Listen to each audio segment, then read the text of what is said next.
DiscerningHearts.com, in cooperation with the Institute for Priestly Formation, presents The Heart of Hope, Suffering and the Cross of Christ, with Deacon James Keating. Deacon Keating is the Director of Theological Formation at the Institute for Priestly Formation, located at Creighton University in Omaha, Nebraska. Deacon Keating has led more than 400 workshops on moral theology and spirituality, and has authored numerous books, including The Way of Mystery, Listening for Truth, and Spiritual Fatherhood. The Heart of Hope, Suffering and the Cross of Christ, with Deacon James Keating. I'm your host, Chris McGregor.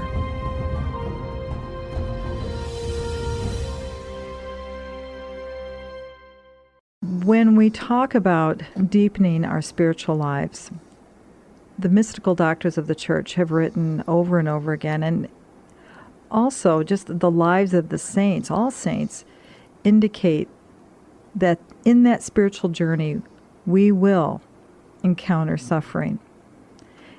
And the suffering that enters their life, which is more debilitating than any type of physical suffering they may endure, or that we may endure, it is the emotional suffering that truly causes the agony in the soul. Yeah, and the aligning of this emotional suffering with our relationship with Christ, of course, is the important movement of the will there. We all dread physical pain and physical suffering. So many, though, live in this emotional state of suffering. And some of it is brought on by our own actions. Others, it seems like some people are victims of conditions not wrought by their own actions. I'm amazed there's so many people in life that seem to be victimized into loneliness, isolated by people, rejected, marginalized. And they didn't do anything. They were just themselves. They have a different character or nature or personality. But over and over again, these people find themselves alone and without friends or without a spouse. And it breaks your heart because there's nothing that they're doing wrong that would chase people away from them, so to speak, nothing morally. It's just that they might be different in their personalities. And they suffer emotionally, very, very deeply. And so it's this continual emotional state of suffering that a lot of times cannot get relief through psychotherapy. And a physical pain might be able to get relief from a physician. But there are people who linger in these emotional states of pain. And here I think where Christ is particularly broken-hearted and calling out to them to relate their fears, their doubts, their lonely state, their sadness, to relate all of this to His great love for them. And His great love for them is situated in His own emotional state of rejection and loneliness and sadness, which is throughout the New Testament. When you look at Jesus' life, He was misunderstood, He was rejected. So these emotional states, which sometimes can be very prolonged, are also opportunities for deeper intimacy with Jesus. Now, when you talk to these people who are in these emotional states, a lot of times they're tempted to say, thanks but no thanks. I don't necessarily want this as the great fruit of my sadness, depression, isolation, is Jesus. I want friends. I want flesh and blood, spouse or something like that. And this, again, is incredibly painful to listen to and to be with these people, to see them say that in one way or another, thanks for Jesus. And I know Jesus is giving it his best effort, but I really do want to be married, and I really do want to be accepted by a circle of friends. And this is a very terrible, dark suffering. And they wouldn't say it this way, but that Jesus is not enough for us. And in a very real way, because we are social beings, and a lot of times we perceive that Jesus is not enough for us. And relating our emotional difficulties, our emotional sufferings to Jesus is nice, but I want more. And this seems paradoxical that one would want more than a deepening relationship with God. But in fact, even Christ understands this. Christ understands that we need friends, we need fellowship. This is why we gather in parishes. It is not good for us to be alone. And so, more and more, the Christian community has got to step up and find those who are in pain, in a state, or in even a life of suffering, and direct our ministry more and more directly out to these people who may be hiding right among us, so that Christ can bear his presence to them, not just through an internal affection of love, but through flesh and blood, friendships and fellowship. Relationship is at the heart of all of this, that reflection ultimately of the Trinity, isn't it? That shared love. In giving love to others, there are great risks. And that's where some of those who are not reached out to by the community, that withholding of love, that act of the free will to deny another that relationship, that can be at the heart of a lot of suffering. Exactly. It is at the heart, of Genesis 2 when it says it's not good for man to be alone. This is really the crux of it all, that I can bear many, many forms of suffering, physical and emotional, but I cannot bear them alone. And so as a result of the community opening its heart to the Holy Spirit, we rush then to our fellow human beings who are in danger of suffering alone. And of course, this is the great reason for pastoral ministry. Pastoral ministry exists because it's dangerous to leave one alone when they are suffering. Dangerous in this way, in the same way it was dangerous for Job, who was tempted to curse God and die. That isolation in our suffering, loneliness in our suffering, can be so crushing that it can threaten to crush even our hope in God.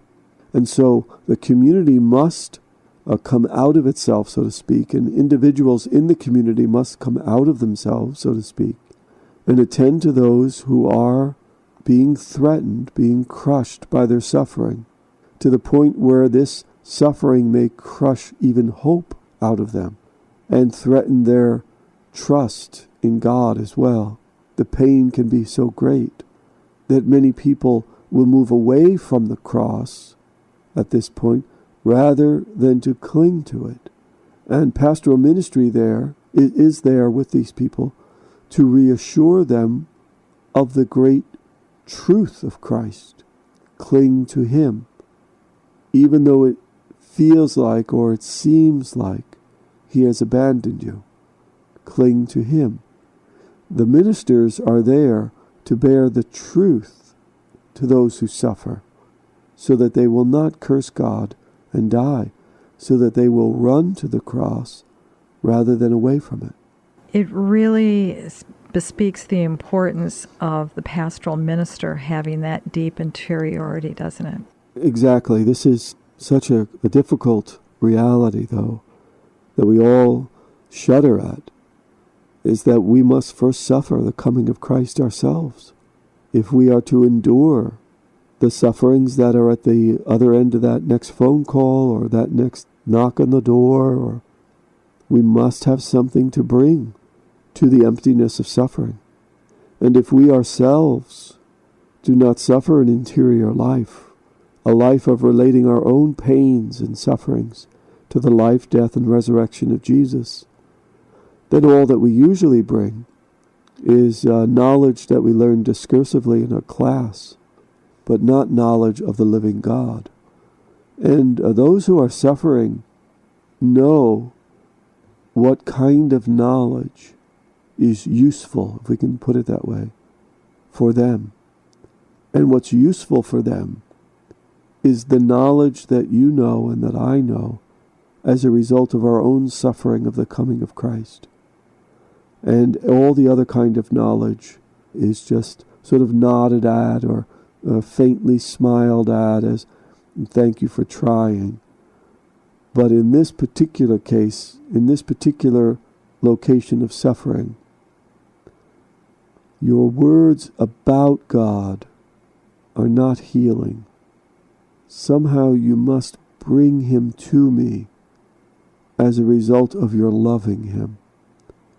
If you bring him to me as a result of your loving him, your words and your presence will be useful. There are many in the lay community who desire to be ministers of communion, and it's the distributing of the Blessed Sacrament, whether as an acolyte or a Eucharistic minister of Holy Communion, to the congregation of the assembly on Sundays. And yet, to really go deeply into what that role speaks of, it would seem as though distributing to a congregation that comes forward on a Sunday isn't as deep as potentially opening your heart to go into the nursing home, to take it to those who are craving the opportunity to get to church, but they can't get there, or the home of an autistic child, the family who feel they can't come to the church because they're fearful that their child will have an outburst, so they don't come. Those who want to bring communion are missing that opportunity to assuage that suffering because they don't want to encounter that themselves. Nobody wants to be in the presence of uncomfortability. We don't want to be uncomfortable emotionally. And so, yes, I will avoid the prison, or I will avoid the nursing home, or I will avoid the home visitations where I know there is suffering, because I'm afraid. I'm afraid that I have not suffered the love of God enough, and I only bring words about God, and I don't really bring God. And so anyone who aspires to minister in the church must equally at the same time aspire to acknowledge, in very ways analogous to married couples who will say, I have a good marriage, but it can be better. We have to aspire to acknowledge that I know Christ, but a lot of times I know more about him than I really know him.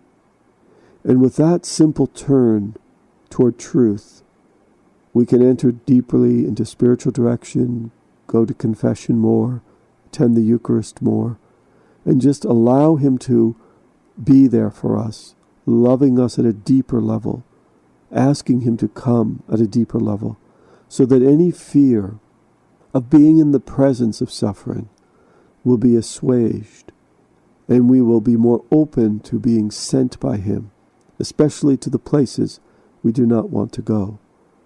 We don't even want to go into our own suffering.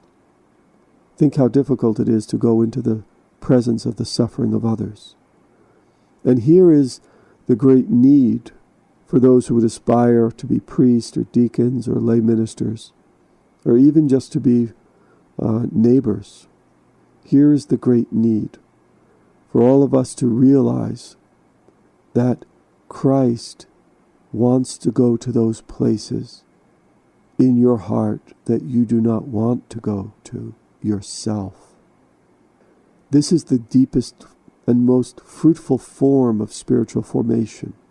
If you would just let him go there to those places of your own sickness, your own disabilities, your own fears, invite him to the place that you do not want to name. Let him linger there. Let him name his love for you in the wound that you are most embarrassed about. He will work at the site of that wound, and then he will raise you, and you will become a type of Christian who will be able to endure the wounds and the sufferings and the darkness of others and bring light to those people. But all too often we do not give Christ time enough to form us. A lot of times we go out and proclaim ourselves ministers because we're needy.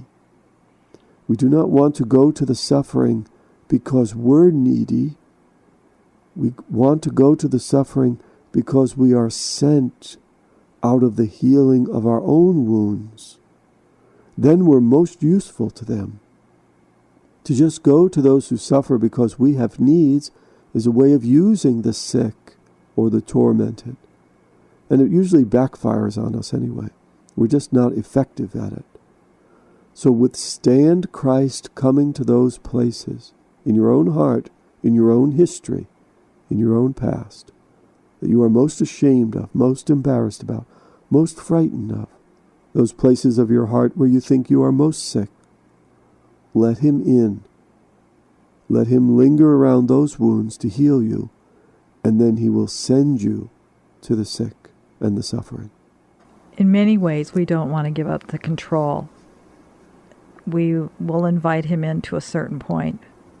And then unfortunately, when pain starts, or it becomes horribly uncomfortable, even going back and trying to reconcile with a memory from a past occurrence, we snatch control away from him and we shut him out. And this is all natural and understandable, but in the end it can't last, because what you're describing basically is the beginning of purgatory, the beginning of revealing all truth to God, not so that God knows it, but so that we know it and we can finally relate to God in truth.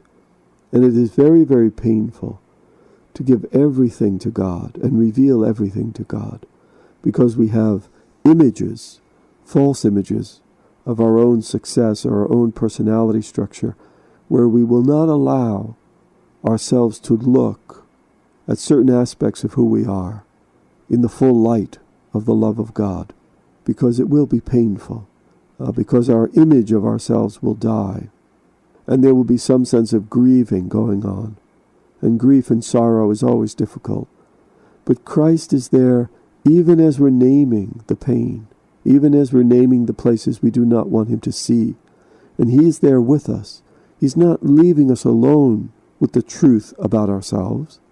He's actually shoring us up as we name the truth about ourselves. It's his love that's enabling us to name the truth about ourselves, and to stand then and receive his love.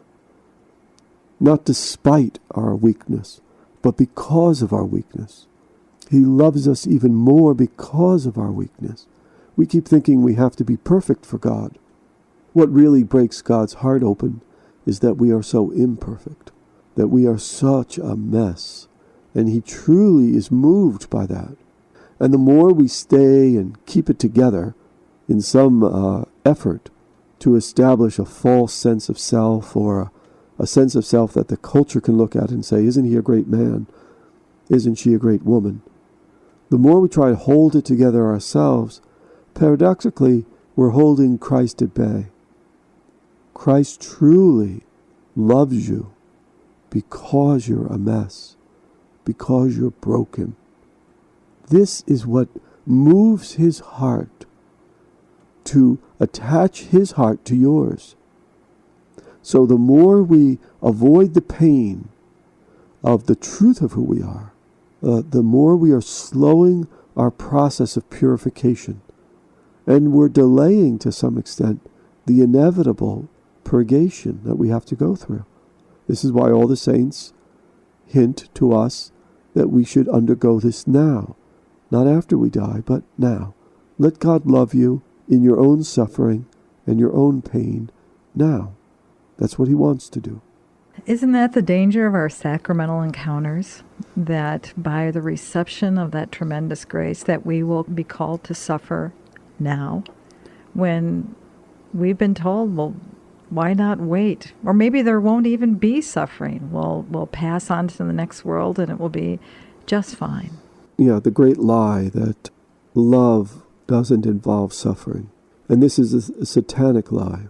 Remember that we are destined for a sharing of life in the Trinity. We are attaching our humanity to the humanity of Christ, which is now in the Trinity. We are going to spend eternity in the Trinity, holiness itself. Now, because of our great fear of suffering and pain, particularly in Western culture, America to be precise, American Catholics have to some extent bought into an ideology which says that yes, you can love and it will cost you nothing. And yet, reality teaches us that the moment we move out of ourselves to think of the welfare of another, there is immediate suffering. Immediate suffering to the ego, to our profound and its seemingly irredeemable preoccupation with the self. The moment you even begin to behold another's suffering, and then are moved to behold that person as needy, one of the first things we will do as human beings is to suffer. And the suffering will be, I wonder what it will cost me to think of another. This is a deep pain. For the saint doesn't think of himself or herself. When they behold the other in suffering, they immediately move toward the relief of that suffering. The majority of us will immediately count the cost to the self. And a lot of times, the pain of what it will cost us to move to those who suffer is enough to keep us from moving. So we cannot even love another human being on this planet without undergoing suffering, a suffering and a pain that may actually stop our love. And yet we think we are worthy to spend all eternity with holiness itself? This, of course, is the great sin of presumption. No, all love, because of our broken and fallen human nature, all love involves a suffering and a pain, because the ego has to die. No greater love than to give one's life for one's friends. And when we look at Jesus, that God would endure suffering. The one who is blameless would suffer such death and torture, even unto the cross. I think that Jesus' innocent suffering is a focus, or should be more of a focus of our meditations daily. He did nothing wrong. He was innocence itself, innocence taken on flesh. And he chose, out of the goodness and holiness of his divine will, to enter into everything that frightens us. He would be there with us and for us. And this type of love demands a response. This is not what you would call, your ordinary type of love. This is a love that is so profoundly different, so profoundly other than we know, that we must meditate on it more often, so that its shocking uniqueness begins to define the way we love God. For until we understand that Jesus' total innocence was part of the reason he chose to love us, we will never be truly grateful for that love. And we will simply take it for granted that God is love. God is love, but God is perfectly happy in himself. And there was no reason for him to think outside of his own love. There was nothing that demanded it. And yet he did.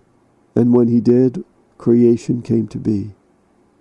And we came to be because he willed to share his own happiness with us.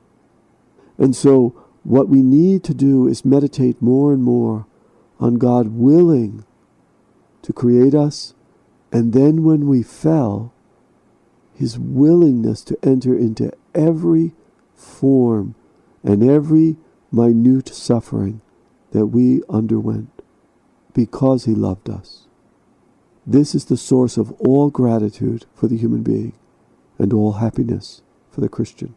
The importance of that meditation on the passion of Christ, that willingness to enter into that suffering for us, is brought forward to us by some incredible saints in their experience, whether it's St. Francis and his method for the Stations of the Cross, or St. Bridget of Sweden and her mystical revelations of those 15 prayers, or St. Faustina and her diaries, where we're told each day it would be ideal in the 3 o'clock hour to reflect on the way of the cross, or even in that moment for Mother Teresa, where for her the changing point is when she heard Christ say, "I thirst."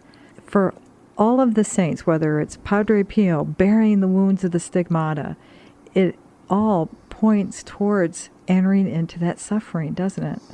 And beautiful reminders that you give us there in the lives of the saints. What is it that you do each day that helps you remember God's great love for you in your suffering? Hopefully you have a crucifix in your home. And don't just leave it there like a piece of art that takes up a place on the wall of your house. Take it down sometime. Hold the crucifix. Talk to Jesus about how much you love him, even though you don't understand such a love that he gave to you. But become more vulnerable to this mystery of the crucifixion. Place all of your wounds in the wounds of Jesus. Most of the wounds that we have are self-inflicted. A lot of our suffering is self-inflicted because we chose to be sinful, selfish, self-centered. He wants those wounds that are self-inflicted because he wants to heal you of your deepest sorrow, which is sin. Take the cross. Take a picture of Jesus that you might have in your home. Read the Bible regarding the death of Jesus Christ and ask him to take all of your sorrow and all of your suffering and replace it with gratitude. A gratitude that comes from the very depths of your heart, your very being, so that no one can take this thankfulness, this Eucharist, from you. That you live as a person of thanksgiving. Because now, every time you suffer and every time you're in pain, you can associate it, relate it, have communion with the one who has suffered in love for you. In other words, you can taste your own salvation. You are not alone. You are not isolated in your pain and in your suffering. He is coming to you in it, and he wants to bear it with you out of love for you. You've been listening to The Heart of Hope, Suffering and the Cross of Christ with Deacon James Keating. To hear and/or download this episode, along with many others, go to discerninghearts.com. This has been a production of discerninghearts.com in cooperation with the Institute for Priestly Formation.